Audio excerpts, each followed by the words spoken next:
ఒక సిట్ కూడా ఏర్పాటు చేయడం జరిగింది అధ్యక్ష.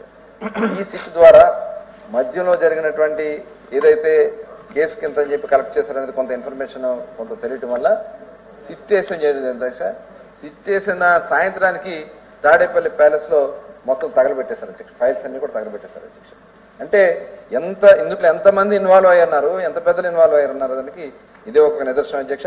ఎట్టి పరిస్థితుల్లో కూడా ప్రభుత్వం చాలా సీరియస్ గా ఉంది. మైను, శాండ్, ల్యాండ్ ఇలాంటి ఏదైతే ప్రధానమైనటువంటి గత ప్రభుత్వంలో ఏదైతే దోపిడీ చేశారో అవన్నీ కూడా ఉన్నాయి అధ్యక్ష. ఖచ్చితంగా ఈ ఎన్డీపీఎల్కి సంబంధించి రాష్ట్రం ప్రజలు కూడా నష్టపోయారు, ఆరోగ్యం నష్టపోయారు. ఇవాళ దాని మీద సీరియస్ గా మేము సిబిసిఐడి ఎంక్వైరీ చేస్తున్నాం. వాళ్ళని ఎవరైనా సరే ఎంతటి వాళ్ళైనా సరే చర్యలు తీసుకోవడం జరుగుతుంది అధ్యక్ష. అధ్యక్ష, మంత్రి గారు మాట్లాడిన దాంట్లో పాసింగ్ రిమార్క్స్ చేశారు అధ్యక్ష. వారు సిబిసిఐడి ఎంక్వైరీ జరుగుతున్నారు, మిగతా ఎంక్వైరీ తప్పులు చేస్తున్నప్పుడు ఎంక్వైరీ చేసుకోవడం ఆ ప్రభుత్వాల విధానాలు చేసుకోవచ్చు. కానీ ఫైల్స్ తగలబెట్టేశారు, తాడేపల్లి కూడా అవి రికార్డులను తొలగించాలి అధ్యక్ష. పట్టుకోండి, అవి చూపెట్టి రుజువు పెట్టి చెప్పుకోండి, అప్పుడు చేయండి. కానీ ఇలాంటి సభల్లో గౌరవమైన మంత్రి గారు ఒక రెస్పాన్సిబుల్ వ్యక్తులు అలాంటి పాసింగ్ రిమార్క్స్ చేయడం అనేది చాలా దురదృష్టం అధ్యక్ష. దయచేసి దాన్ని తొలగించండి. రేపు రికార్డులో పెట్టుకోండి, ఎంక్వైరీ దాంట్లో పెట్టుకోండి. దాన్ని కూడా ఒక దీంట్లో ఫైండింగ్స్ లో పెట్టుకోండి. అది జరుగుతాయి. ఏది వాస్తవం వస్తే ప్రజలు చెప్తారు మీరు. అంతేగాని దీన్ని రికార్డులు ఉంచడం మాత్రం సమంజసం కాదనేది నా తాలూకా సబ్మిషన్ అధ్యక్ష. మీకు మంత్రి గారికి కూడా దయచేసి దాని మీద మీరు రెస్పాన్స్ చెప్పుకోండి, తప్పు కాదు. కానీ ఇలాంటి స్పాన్సరింగ్ మార్చి చేయొద్దు అనేది నా రిక్వెస్ట్. మంత్రి, ఇది వాస్తవం. తగలబడిన వాస్తవం. దానికోసమే మేము ఆ రోజున ఆ వీడియో ఫుటేజ్ ఏదైతే ఉన్నాయో ఇవ్వమంటే ఇవాళ వరకు వాళ్ళు ఇవ్వలేదు అధ్యక్ష. ఇప్పుడు వాళ్ళ అక్కడ వీడియో ఫుటేజ్లు ఉన్నాయి, కెమెరాలు ఉన్నాయి, ఫుటేజ్లు ఎందుకు ఇవ్వలేదు అధ్యక్ష?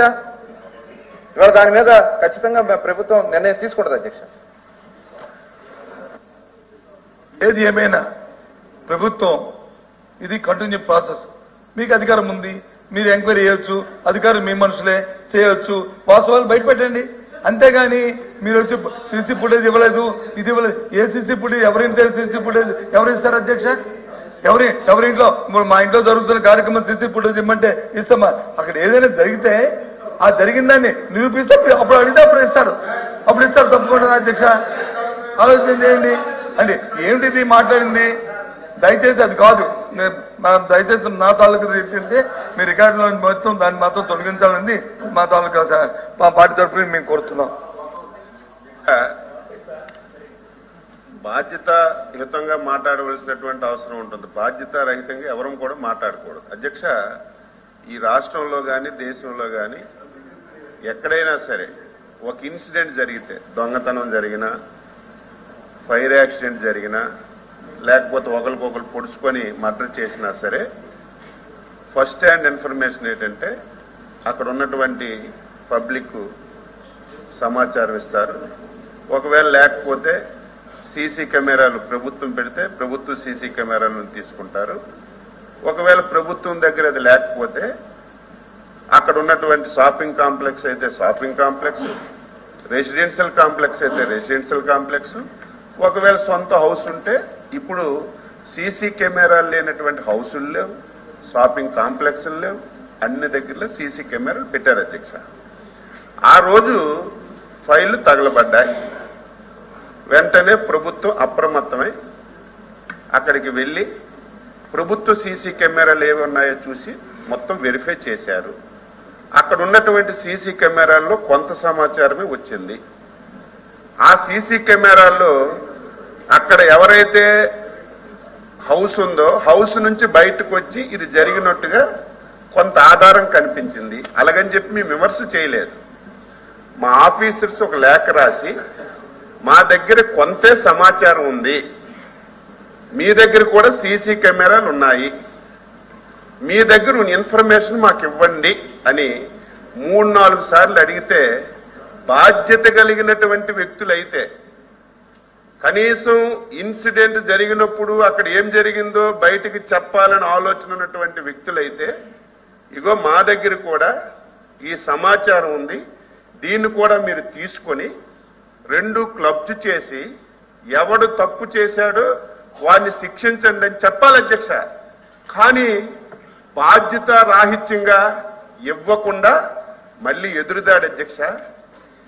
మా నాయకుడిని హతమార్చేయాలని, మా నాయకుడిని దాడి చేయాలని చాలా మంది ప్రయత్నం చేస్తున్నారని చెప్పి మళ్ళీ తిరిగి పోలీస్ స్టేషన్లో కంప్లైంట్ ఇచ్చిన పరిస్థితి అయితే ఏమనాలి?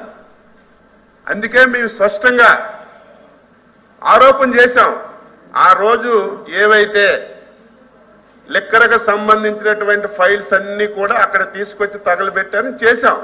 మీ దగ్గర సీసీ కెమెరా ఉంది కదా, మీ దగ్గర ఇన్ఫర్మేషన్ ఉంది కదా, మీ ఇంట్లో నుంచే వచ్చినట్టుగా, మీ ఇల్లు అంటే మీ ఇల్లు కాదు, అక్కడ సంఘటన జరిగిన దగ్గర ఏ హౌస్ అయితే ఉందో ఆ హౌస్ నుంచి బయటకు వచ్చినట్టుగా ఆధారాలు ఉన్నాయి కదా.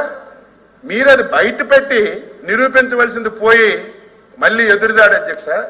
సమాజం గుడ్డిది కాదు, ప్రజలు గుడ్డి వాళ్ళు కాదు. నేను చెప్పిన దాంట్లో అవాస్తవం చెప్పండి.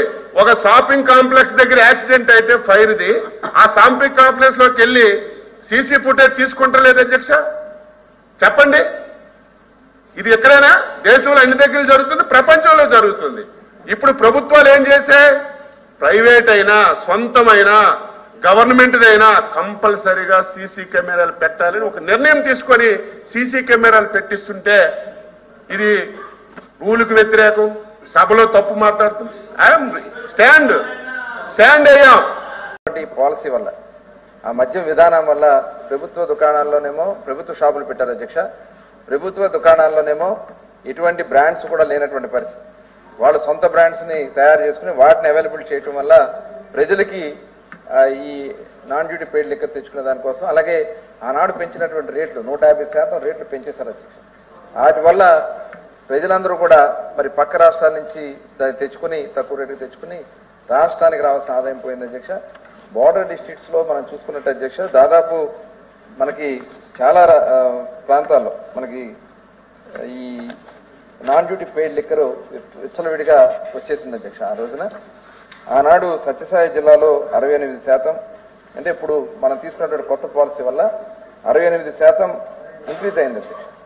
అట్లాగే చిత్తూరు జిల్లాలో 57%, అల్లూరు జిల్లాలో 54%, అనంతపురంలో 58%, శ్రీకాకుళం జిల్లాలో 16% అమ్మకాలు పెరిగినాయి అధ్యక్ష.